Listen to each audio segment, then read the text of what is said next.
اب آواز دینا چاہوں گا، زینت موجود ہے، الحمدللہ رب العالمین والصلاة والسلام علی سید المرسلین وعلی آلہ اصحابہ اجمعین، اما بعد۔ جناب صدر، اساتذہ اکرام اور میری عزیز بہنوں، السلام علیکم ورحمۃ اللہ وبرکاتہ۔ آج کی اس نورانی محفل میں میری تقریر کا عنوان ہے کلمہ طیبہ۔ محترم حضرات، وہ کون سا کلمہ ہے جس کا پڑھنا اور پڑھانا، سننا اور سنانا، یاد کرنا اور یاد کرانا، اس کی دعوت دینا، اس کی تبلیغ کرنا، اس کو سمجھنا اور سمجھانا، اس کا ذکر کرنا بڑے ہی ثواب کی چیز ہے۔ وہ پاکیزہ کلمہ لا الہ الا اللہ محمد الرسول اللہ، یہی وہ کلمہ ہے جس کو پڑھنے اور اس کی بات کو سمجھ کر اقرار کرنے سے ایک انسان مسلمان بنتا ہے۔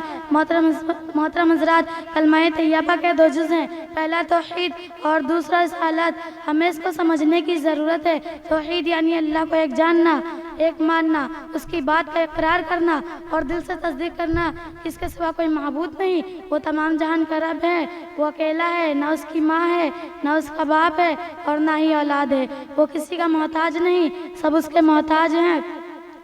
تمام طرح کی عبادتیں و بندگی اسی کے لیے ہیں، سجدہ اور رکوع، دعا و مناجات اسی کے لیے ہیں۔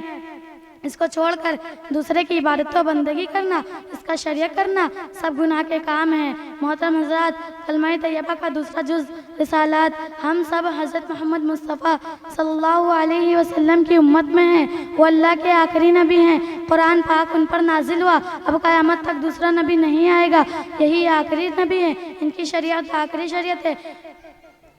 ان کو سچا جاننا، سچا ماننا، ان کی بات کا اقرار کرنا۔